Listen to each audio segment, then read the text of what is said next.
చెప్పండి మేడం, ఏమైంది? నీకు తెలీదా ఏమైందో? నాకెలా తెలుస్తుంది మేడం మీకేమైందో? అయితే నన్ను కూడా అడగద్దు. అరే నేనేమన్నా మీ బాయ్ ఫ్రెండ్ ఏంది? మీ బాధలు నాకెలా తెలుస్తుంది? ప్రాబ్లం ఏంటో చెప్పండి. అరువు, నువ్వు కూడా అరువు, అందరు నన్నే అరుస్తారు. సరే సరే అరవను. ఇప్పుడు చెప్పండి ఏమైంది? నాతో మాట్లాడుకో, నేను బొంగ మూత పెట్టా. అరే నాకు అసలే టైం లేదు, చాలా మంది పేషెంట్స్ ఉన్నారు, త్వరగా చెప్పండి ఏంది మీ ప్రాబ్లం? అంతేలే, నా కోసం నీ కాడ ఎక్కడుంది టైమా? అరే అదిగో మళ్ళా మీ ప్రాబ్లం తెలియకుండా నేను ఎలా ట్రీట్మెంట్ చేయాలి మీకు? ప్రాబ్లమ్స్ అన్ని నాకే ఉన్నాయి. అరే ప్రాబ్లం ఏంటి మేడం? నేనే పెద్ద ప్రాబ్లం. అదైతే తెలుస్తుంది. ఏమన్నా? ఏం లేదు. ఏదో ఒక రోజు చచ్చిపోతా, అప్పుడు తెలుస్తుంది నీకు నా విలువ.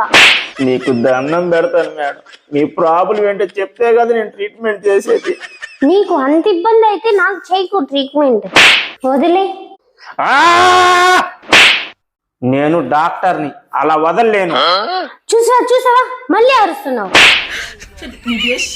సరే సరే ఇంకా అరవను. చెప్పు ఏమైందో? పక్కానా? పక్క. నా మీదొట్టే.